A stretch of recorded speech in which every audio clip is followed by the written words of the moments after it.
¿Cómo estamos observando el panorama, no? Creo que hay una sucesión de hechos que se han registrado en el país y que a veces tratan de pasar desapercibidos,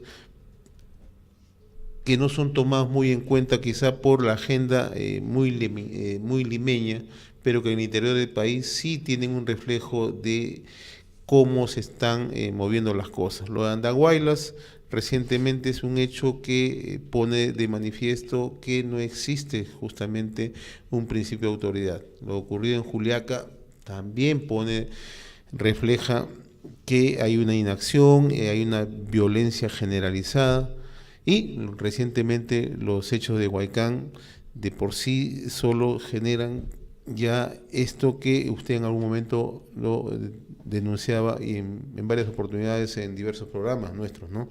Que hay todo un trabajo ideológico que no se está tomando en cuenta, ¿no? Y Así que es. está tomando cuerpo, sigue manifestándose, y lo de Huaycán en realidad, lejos de ser solamente un tema de redes sociales, tiene otra connotación. Un análisis desde 3 puntos. Del punto político. En lo político en el país, nosotros vivimos en una incertidumbre y además confrontados entre las fuerzas políticas democráticas. Parecería que no existe una noción de lo que es la política. La política es el arte para ejercer poder, para lograr los fines dentro de un Estado de Derecho, en este caso. En otros casos, cuando escribió Maquiavelo su novela El Príncipe, era para que uno tenga el poder sobre todos, era un poder absoluto, ¿verdad? Pero en todos los casos, lo que se tiene que hacer es tender puentes para llegar a acuerdos en pro de políticas de Estado. Y las políticas de Estado no benefician a un grupo político o al otro grupo político, sino a toda la población, haya votado o no por los grupos políticos que estén en el poder. Eso desde el punto de vista político. El otro tema es el tema económico. Nosotros tenemos dos informaciones. Una, que nuestra economía fue seriamente dañada por el anterior gobierno. Y las declaraciones de este gobierno, precisamente señalando que se afectó la economía, pero que seguimos creciendo y que podemos crecer al 5% del Producto Bruto Interno anualmente.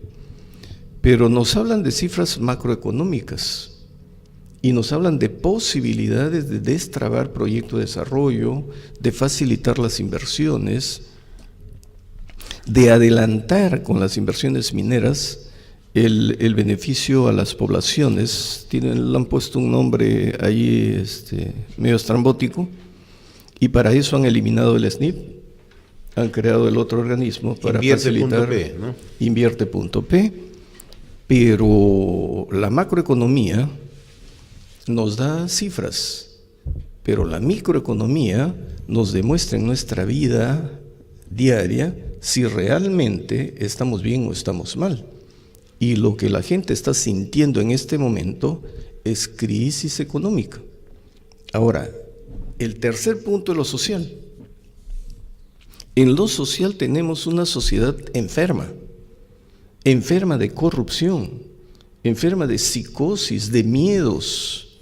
No hay seguridad ciudadana y tampoco hay seguridad jurídica. Y la corrupción ha alcanzado todos los niveles del Estado y todos los niveles de la sociedad. Por lo tanto, el que tiene dinero es como un mercado donde todo se compra y todo se vende. Y nos estamos olvidando entonces, y aquí entramos a nuestro tema, que en este escenario existen organizaciones terroristas. Porque a Sendero Luminoso y al MRTA se le puede haber derrotado militarmente. Pero como hemos hablado en alguna oportunidad, ellos como organización han derrotado políticamente al Estado. Ya no tenemos presos de Sendero de 5,000, que se queden 300 en la cárcel. Eso es un triunfo político gigantesco. Pero conforme ellos fueron avanzando, dejaron de lado el acto de terrorismo, y aquí viene el gran problema. porque a nuestra policía y a nuestros militares, a nuestras fuerzas de seguridad los han formado para combatir actos de terrorismo, pero no organización terrorista. Se creyó que capturando a la cúpula se destruyó la organización terrorista. No, la organización terrorista puede dejar de cometer actos de terrorismo, pero es una banda que en cualquier momento puede volver a cometerlos si es que considera necesario, porque también puede utilizar la guerra política y la guerra psicológica en un ambiente de descontrol que pueden convertir en desgobierno. ¿Cómo se convierte en desgobierno?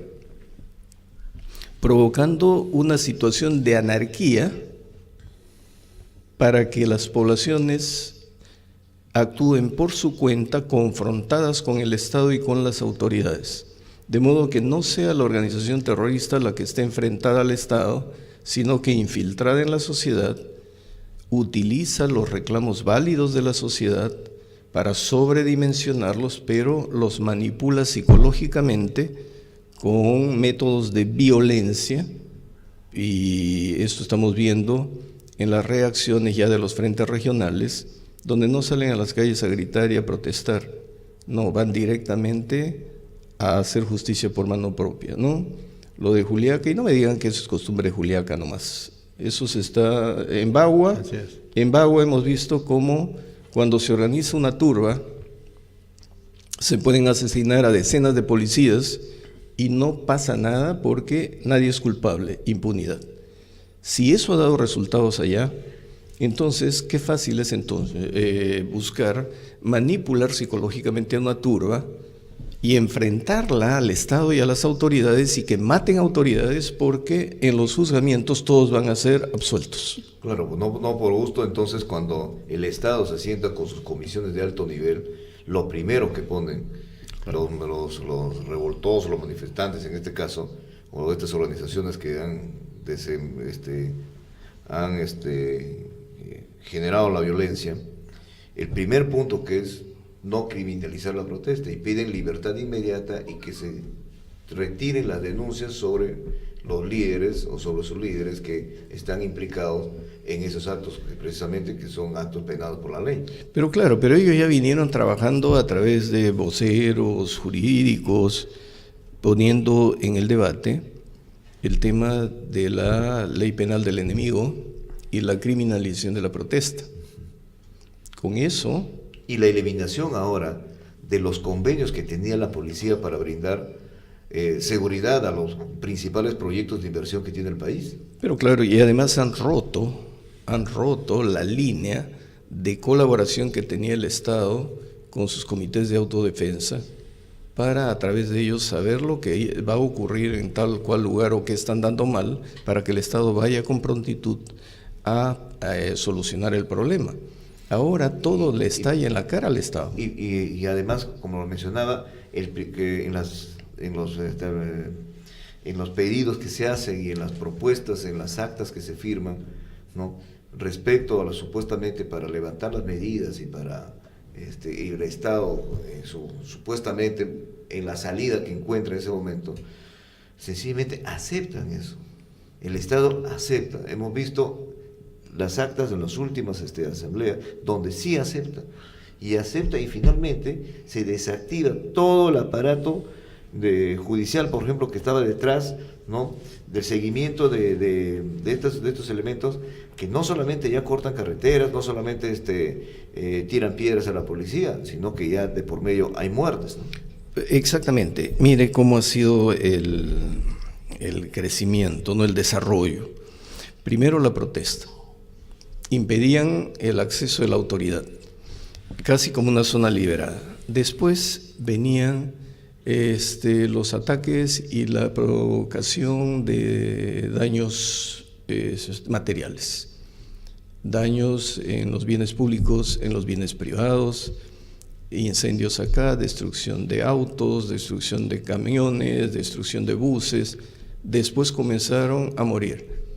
Morían los de ellos, mataban policías, y esto se nos ha ido haciendo costumbre. Por lo tanto, ahora nos parece normal que un frente de defensa genere una reacción o una población se levante y que mate 2, 3 policías y que mueran 2, 3 pobladores. Nos parece normal, pero no nos estamos dando cuenta que esto es un ensayo de confrontación de vida o muerte, no de gente, sino de pueblo y autoridad, y que esto tiende al poder. Utilizado como demanda social.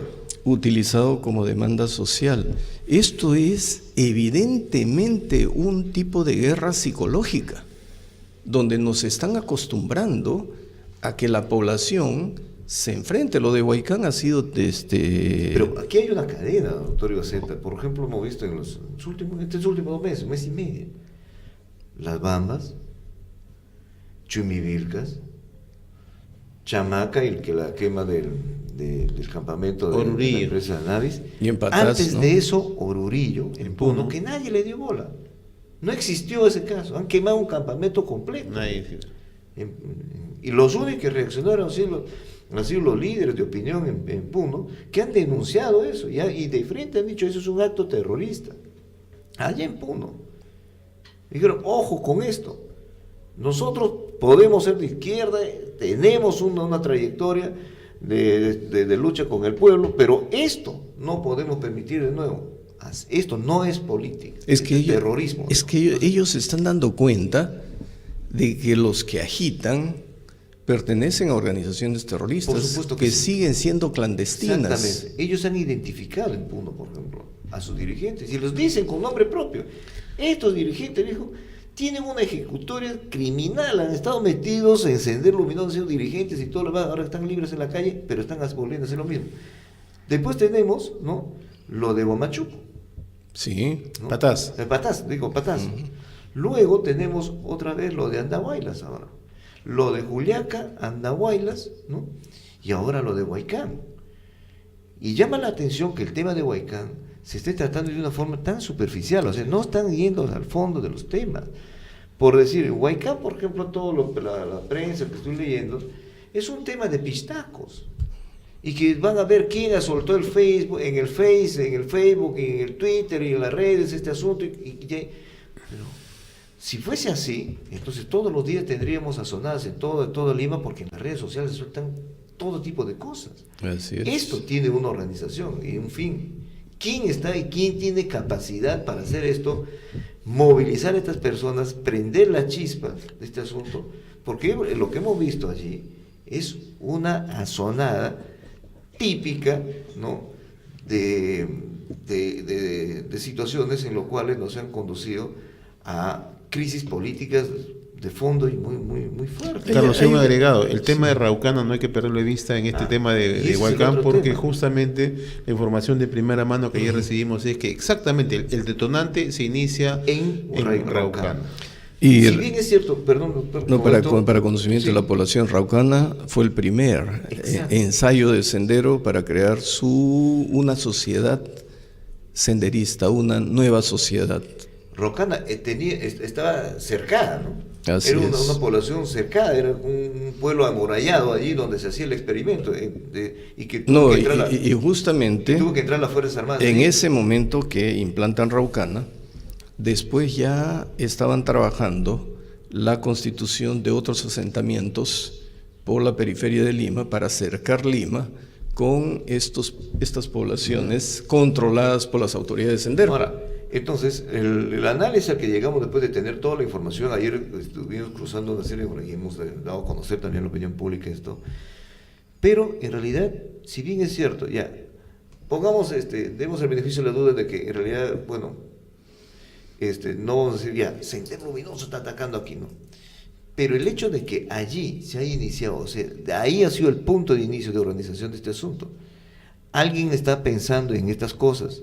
Porque en esa población, si bien es cierto, ahora, transcurrir los años, ya es una organización integrada a los otros, pero sin embargo, queda una raíz, pues. Hay gente que tiene un comportamiento violento y es fácil, relativamente fácil, más fácil que en otras zonas, de encender esta chispa y movilizarlos, ¿no? Y generar un desencadenamiento violento. No, pues eso lo hacen expertos. En Eso es lo que preocupa. En agitación política y expertos en guerra psicológica. Eso no nace de la noche a la mañana. Los agitadores se mueven muy bien. Hay un elemento que nos está pasando como inofensivo, los famosos colectivos. El colectivo no a esto, el colectivo no al otro, el colectivo no a esto, el colectivo sí a esto. Los antis y los antis que mueven. Y son financiados muchas veces con partidas presupuestales del Estado. Y caen tontamente representantes de la sociedad democrática, de partidos democráticos, en manos de esta gente que los está manipulando. Si no, veamos quiénes andan metidos por allí. Entonces, si tienen esa capacidad, ellos están controlando la mente de la población. Fíjese, si hemos hablado de Bagua y una turba entró en la estación 8, estación 6, y asesinó salvajemente. ¿Eso qué significa? Que trataron tan bien el tema psicológico que les hicieron perder el control de racionalidad. No eran seres humanos, no había racionalidad en la forma como mataron a esos policías. Era ira, les echaron barbasco en los ojos, los lancearon, etc. En Huaycán, ¿qué hemos visto? Rodearon la comisaría, empezaron a volcar autos de la policía, quemar autos, incendiaron autos. Así es. Y un poco más y se meten a la comisaría. Si la policía no se prepara psicológicamente, la turba entra y los mata a todos, y otra vez vamos a simplemente a tomar eso como un hecho aislado, impune. Pero, doctor Gaceta, la información que tenemos de Andahuaylas es el mismo patrón. En Andahuaylas son pretextos de que allí, por la delincuencia y la corrupción, y eso es lo que comentamos, es paradójico. Usted va a Andahuaylas, doctor Gaceta, y un metro cuadrado de terreno allí, en el centro de Andahuaylas, está entre $1,000 y $1,500. Igual es en Huamanga. Y en Chincheros, toda esa zona, todo Ayacucho, Chincheros. En Chincheros, por ejemplo, por cuestión de trabajo, paramos un pueblo que se llama Uripa. Un distrito, o sea. Ya, pero aclare que Chincheros es una provincia de Apurímac, sí, y no Chincheros de Cusco, donde van a construir el aeropuerto. Chincheros, sí. ¿no? Chinchero es el Cusco, Chincheros es Apurímac. Entonces, nos paramos ahí a un pueblo, Uripa. O sea, primera vez conocí, además. Y nos llevaron a un hotel que habían invertido casi $1 millón. ¿No? Entonces uno dice, ¿qué cosa hay aquí? ¿Qué futuro tiene para hacer una inversión de esa naturaleza acá? Y cuando preguntó, ¿y cuánto vale el metro cuadrado de terreno? Porque nos llevaron la suspicacia. No bajan de $600 el metro cuadrado. O sea, en pueblos con un índice de pobreza y de anemia de niños de menores de 5 años impresionante, pero eso es pues lavado de activos. Eso es el BRAE. Exactamente. Entonces, allí se ha generado toda una movilización acusando de corrupción y contra la delincuencia. Y lo que quería relacionar, o sea, usted ha descrito, por ejemplo, lo de Huaycán, pero lo que nos contaban ayer de los de Huayla, que gente que estaba allí, es que han hecho lo mismo. Han quemado ómnibus de la empresa Palomino, que es del congresista de Fuerza Popular que está, del congresista Palomino. No solamente han quemado los ómnibus, les han quemado las oficinas. Y en Juliaca, en la noche, ha habido una sonada que han quemado discotecas, prostíbulos, o sea, y han quemado todo. O sea, el mismo patrón de comportamiento. Entonces uno puede decir, ¿no?, que aquí no pueden haber cosas divorciadas, ¿no? Pero claro, cuando apareció el MRTA y Sendero, empezaron a eliminar homosexuales, empezaron a eliminar adúlteros, empezaron a eliminar ladrones. O sea, empezó una especie de limpieza social. Yo coincido con usted en eso, pero hagamos el análisis económico ahora. Yo no quise meter en los 3 primeros puntos el tema económico porque quería focalizar las protestas con el narcotráfico, porque seguimos el mismo patrón, pero voy a utilizar la zona geográfica que ha mencionado don Carlos. Yo he estado por Andahuaylas, hice investigación por Andahuaylas, he juzgado en Pacucha, en la laguna de Pacucha. Claro. Hemos ido por la capital de Chinchero, Uripa, Pero al norte de Uripa está Ojobamba. Claro, claro. Y Ojobamba es el punto de enlace con Oreja de Perro. Que es el Braen ya. Y cuando se cruza Oreja de Perro, tienes dos rutas. Una, la convención, producción de coca, Claro. ¿no? Y otra, el Braem, producción de coca. Así es.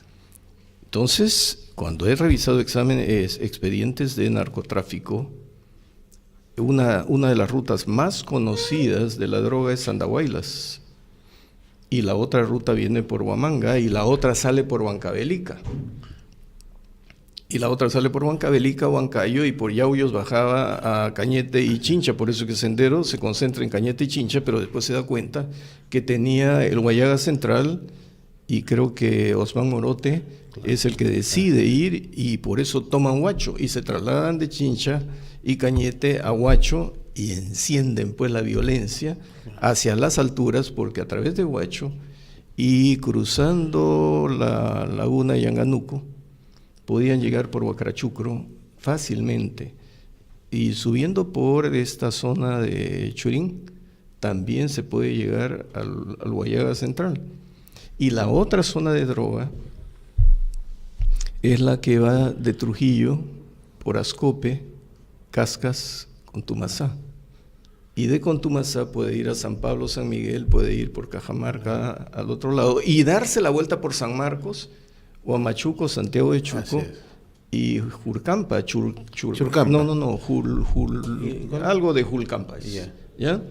Entonces, resulta que todos los centros mineros y todas las protestas se están produciendo en zona de narcotráfico, en ruta de narcotráfico. Ahora, hace 10 años que estuve haciendo una indagación en Huamanga y preguntaba a cómo está el metro cuadrado de terrenos a 4 cuadras de la Plaza de Armas en Huamanga. Ya estaba llegando casi a $2,000. Entonces yo dije, $2,000. Eso significa que hay una masa de dinero gigantesca que se está moviendo en la zona. ¿De dónde va a salir? Si yo soy pucalpino. Claro. En Pucallpa una vez casi quiebra Pucallpa, porque hay mucho comercio en Pucallpa, pero también hay un lavado de activos gigantesco, pues. Entonces yo le preguntaba a mi madre, ¿por qué están tan pobres? Es que no hay liquidez, se está reprimiendo la droga, ¿no? Claro. Y después no sé qué quebró, habrá progresado Pucallpa, pero las cosas han vuelto a la normalidad, entre comillas, porque la zona de narcotráfico de la Guaitía dicen que ha bajado, que la palma aceitera, pero he ido a ver, no hay ni palma aceitera, no hay ni procesamiento, no hay comercialización. Eso, por más que me digan que se ha reducido los terrenos de sembradío de coca, no, por otro lado ha aumentado. Así es. Entonces, tenemos el Braem, tenemos Huamanga, bajando por Huanta, Claro.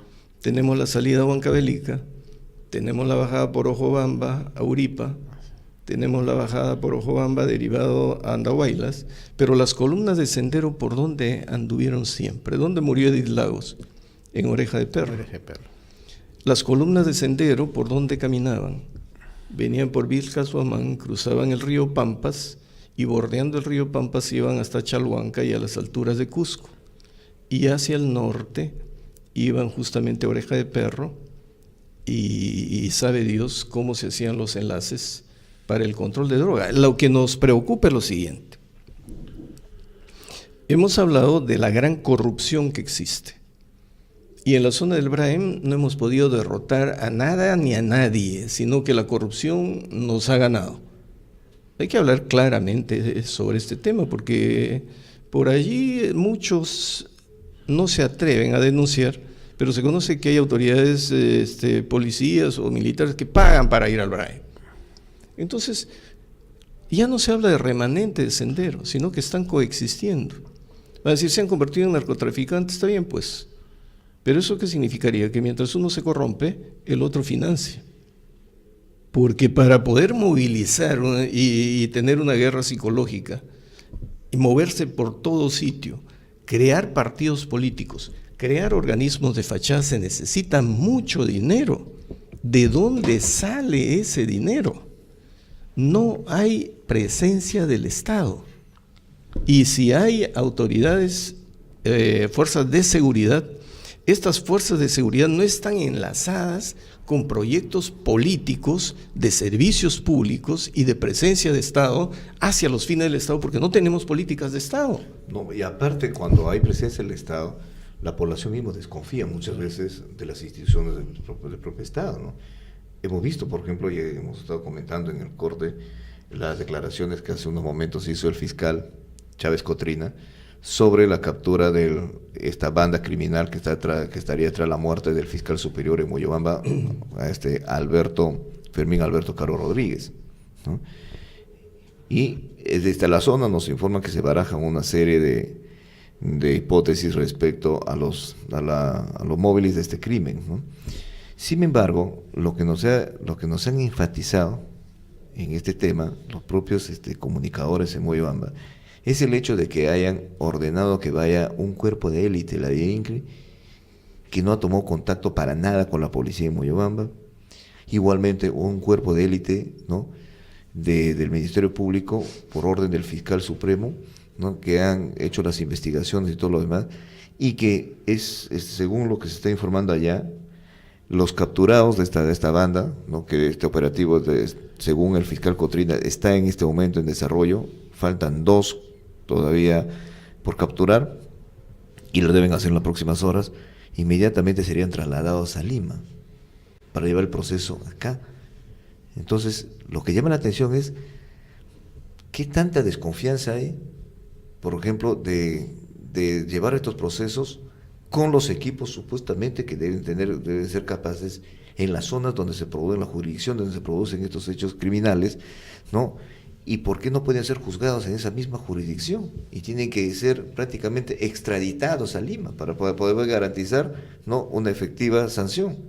Bueno, pero por esa misma situación, en el tiempo en que estuve en el Poder Judicial, se creó la Sala Nacional para Casos de Terrorismo y la Sala Nacional para juzgar a bandas criminales, desplazándose los magistrados, no teniéndolos a los criminales, a los bandidos acá en la costa, sino en cárceles especiales en las alturas.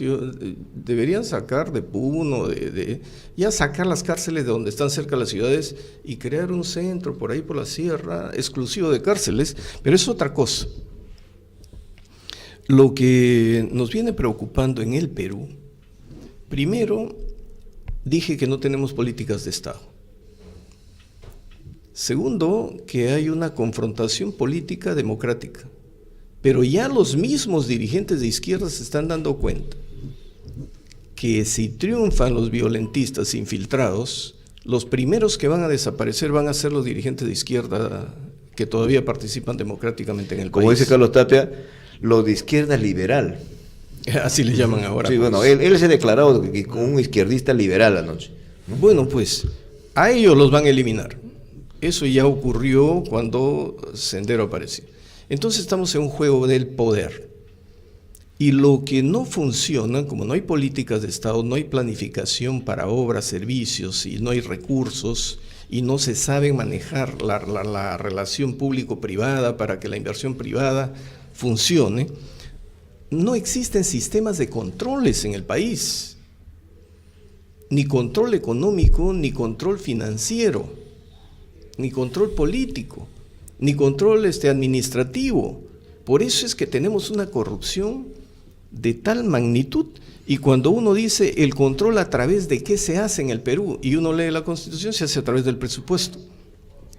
En el presupuesto se consignan planes de desarrollo. No, simplemente son presupuestos históricos, se copian presupuestos del año anterior, por eso es que todo el mundo devuelve el 50% del presupuesto sin ejecutar, porque no hay plan de desarrollo reflejado en el presupuesto. Entonces, se repiten las partidas, en otras palabras, plata hay, pero si esbozáramos, elaboráramos proyectos de desarrollo bien planificados para que la población sepa en el corto, mediano, largo plazo que tienes que esperar, pero eso se tiene que reflejar en el presupuesto, porque si lo meten en una partida, esa partida es estática, rígida, y no puedes tocar dinero que no ha estado programado para determinada actividad. Y como copias del presupuesto anterior, nadie planifica Entonces, si tocas dinero de aquí para allá, ya incurres en delito de malversación de fondos y el control siempre llega tarde. La Contraloría no llega, las inspectorías que tienen a su cargo el control funcional, la actividad funcional de las autoridades no llega. Entonces, frente a esa masa de dinero, las autoridades son fáciles de corromper y cuando se corrompe la autoridad genera arbitrariedad contra la población, se destruye los fines del derecho, se genera anarquía y si esa anarquía es provocada con una guerra psicológica, se separa al pueblo del Estado y después se confronta al pueblo con sus autoridades, pero con muerte. Eso se llama método para la toma del poder. Y Abimael que dijo, salvo el poder todo es ilusión. Ahora otra cosa, estamos echando una mirada, por ejemplo, desde la actuación de estos grupos de extremistas de la izquierda. Pero lo que ha llamado la atención también, doctor Igaceta, en las últimas semanas, es esta facilidad con la cual se ha tenido acceso o sea difundido a través de medios de comunicación, por ejemplo, grabaciones que comprometen a autoridades que fácilmente no podrían ser objeto de este tipo de situaciones. Por ejemplo, ¿no? El hecho mismo de grabar y difundir una conversación nada menos que del comandante general del ejército, en una reunión con todos los jefes de las regiones militares. Y después esto se hace público, donde se dan cuenta de las miserias y las limitaciones que tiene el ejército peruano. Y aquí comentábamos, en esas condiciones Dios no quiere que mañana tengamos un enfrentamiento con Chile, con Ecuador, con quien sea, porque en realidad fácilmente se vendrían pues hasta la Plaza de Armas de Lima. No, y el ex ministro de Defensa dice, una organización me ha hecho reglaje. Oiga, si el ministro de Defensa no tiene inteligencia y contrainteligencia, pobre Perú, ¿no? Pero ahí vamos, doctor. Se graba el comandante general del ejército. A las 2 semanas aparece otra grabación de otro general de división, el que maneja el BRAE. Y finalmente, a la semana de eso, sale la grabación del ministro de Defensa. Entonces, nos hace pensar qué está pasando. O sea, esto no es casual, no son hechos aislados, no podrían serlo. Alguien está pensando en una línea de acción. Sí. Y eso preocupa. En 2 líneas, ¿eh? Bueno, a ver. Aunque ya estoy repitiendo lo que dicen los senderistas en su guerra de 2 líneas. Así le llaman ellos. Pero hay de repente, como método de análisis, podría analizarlo. Yo he hablado del sistema de controles, ¿verdad? He hablado de control económico, administrativo, financiero. Y he hablado de un control funcional porque la corrupción nos está ganando a todos. Pero he metido el tema del poder. Al no haber control, dije, se corrompe todo, se genera anarquía, se produce por la arbitrariedad de los agentes del Estado contra la población reacciona, pero los lobos se disfrazan de corderos, agitan a la población y es la población la que mata, la población la que se enfrenta al Estado, etcétera, etcétera. Muy bien. Y el Estado se ha dado cuenta, usted no puede prevenir nada, sino tiene que ir a arrodillarse en esas mesas de diálogo aceptando todas las condiciones que le imponen los que ya adoptaron una posición de violencia, porque si tuviéramos una información previa, un control previo, ese control previo viene de los servicios de inteligencia. Inteligencia tiene que dar cuenta a su central de lo que está sucediendo. Los informes de inteligencia no se utilizan oficialmente para demostrar un hecho, sino para tomar medidas preventivas de controles, para planificar acciones concretas. No tenemos el factor de inteligencia. Y si nosotros empezamos a ver el tema de la DINI, la grosera intervención de inteligencia en la época de Toledo, la manipulación de inteligencia en la época del gobierno de Humala, hay un escándalo respecto a inteligencia. Ahora no sabemos quién tiene los equipos de quién. Por eso hay una confrontación política, dije yo, ¿no? Una confrontación política de los elementos democráticos, pero no sabemos ¿Cuáles son los grupos? Yo creo que serán ex marinos, serán militares del ejército, serán ex de la FAP. O sea, ¿quién tiene ese control, ese monopolio que le corresponde constitucionalmente al Estado? De manejar ese tema de información, no se sabe. No lo sabemos, pero ahora, como volvemos a la corrupción, quien tiene más plata es el que puede tener esas facilidades. Sí. Porque en realidad a nosotros nos parece, y eso ha pasado totalmente desapercibido también, porque, como le digo, muchas veces se analiza la superficialidad, pero no el fondo de los temas, ¿no? En el caso, por ejemplo, de la destitución del ministro de Defensa, ¿no? El hecho que ha disparado, quizás con mayor contundencia, la salida de este ministro, bueno, ha sido el escándalo rosa, ¿no? Del amor y sus consecuencias. Pero a nosotros nos parece que había un hecho de fondo ahí que quizás ha sido el detonante ya al final, cuando dice, me están chuponeando, me están grabando. Entonces, ¿a quién estaba acusando? Hay facciones, pues. Si nosotros vemos en el Poder Judicial, pueden haber facciones. En el Ejército hay facciones. Recuerde la promoción de los generales, de la promoción del expresidente Humala.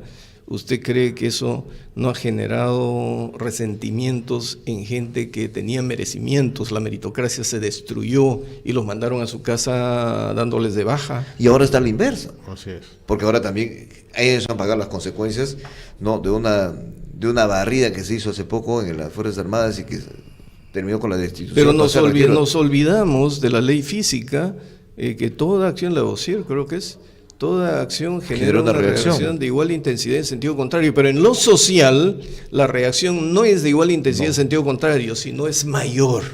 Y entonces no estamos midiendo las consecuencias de nuestros líos en el sistema democrático y de la anarquía que se está generando a nivel nacional, y nuestro presidente nos está hablando de un jardín, de un paraíso, pero nos está explotando el país. Nos dirán alarmistas, a mí me han acusado de alarmista desde el año 2000 cuando venía diciendo qué es lo que iba a ocurrir de acuerdo a la información que yo había recabado. He ido completando mis investigaciones durante todo este tiempo a mi costo, porque veo que no hay reacción. Así es. Por lo menos, ya, no hablemos de prevención, por lo menos de una reacción coherente, ¿no? con lo que está pasando. Exactamente, y las reacciones que hay en las minas, los agitadores logran su finalidad cuando hay algún elemento de razón. Ahora, ese elemento de razón tiene que ser descubierto por el Estado antes de que se produzca. En las Bambas, por ejemplo, hubo una razón. Le cambiaron el estudio de impacto ambiental y les dieron la carretera, metieron la carretera en la red vial y permitieron que 300 camiones llevando toneladas de mineral circulen por ahí y le asfixian a cualquiera. Pero ahí hay un tema. Mire, y ese es un tema que se ha venido sistemáticamente manejando en las redes, y nosotros hemos tenido a los técnicos y a todo el mundo, ¿no? Tanto de la empresa como del Estado y inclusive algunas ONGs que nos hemos informado, que ese punto no es tan crítico como parece, porque se ha hecho, eso está establecido dentro de las normas de las normas de manejos ambientales que ha publicado el mismo Estado. Sí, pero no está en el contrato, pues, no. O sea, y no está en el estudio originario. Si no está allí y tengo a todas estas comunidades a las que me las pueden manipular. Pero la norma establecía que no era necesario hacer eso, porque si viene un inversionista y a mí me dice, estas son las reglas del juego, yo las sigo perfectamente, y al final me dice, no está bien lo que has hecho, y que no está bien. Yo he hecho perfectamente, de acuerdo, todo lo que me has dicho está ahí, porque tú eres el Estado y tú pones las reglas. Sí, pues, pero ahora que tú no manejes tu situación interna, ¿no? Y me pones en zozobra y después me generas esta reacción, es otro tema. Bueno, pero y después me echas la culpa a mí. De eso estamos hablando. Que hay malas reglas de juego y no tener la capacidad después para enfrentar la reacción que generan esos errores. No prevenir. Es decir, las cosas se hacen, no se previenen, no está el Estado al lado del inversionista y al lado de la población para atender los puentes. El otro tema es muy llamativo, y aquí entramos también a lo que nos compete como medio de comunicación. Nosotros todos los días vemos que se presentan analistas, que se presentan una serie de personas que pontifican sobre ciertas cosas, pero le aseguramos que no conocen ni siquiera ni un pedazo de un cerro en directo, Pero de las comunidades. Toda la vida ha sido así. O Y sea, te forman una opinión. Y la agenda Lima Porque- es la que quiere predominar, ¿no? Porque tenemos un Bueno, tema aquí. Hace casi 2 meses se ha hecho una publicación de una encuesta que nosotros comentamos muchísimo acá, sobre la percepción de la actividad minera, por ejemplo, en el país, ya que estamos hablando de conflictos sociales, donde en este sector donde más conflictos se dan. Y resulta que de junio o de julio de 2015 a julio de 2016, la percepción favorable, o sea, la aprobación a la actividad minera se había incrementado en 10 puntos. O sea, de 54% a 64%. Entonces la gran pregunta aquí es, bueno, que después encontramos explicaciones válidas, porque nosotros hemos caminado en muchas comunidades, hemos estado detrás de muchos proyectos, más o menos entendemos estos códigos, ¿no? Entonces la pregunta era, ¿por qué un país donde mayoritariamente se aprueba una actividad, de pronto, ¿no?, cuando hay este tipo de conflictos, se arrincona el Estado y la opinión pública finalmente varía una posición y bueno, y es fácil, ¿no?, orientarle y llevarle hacia una situación crítica?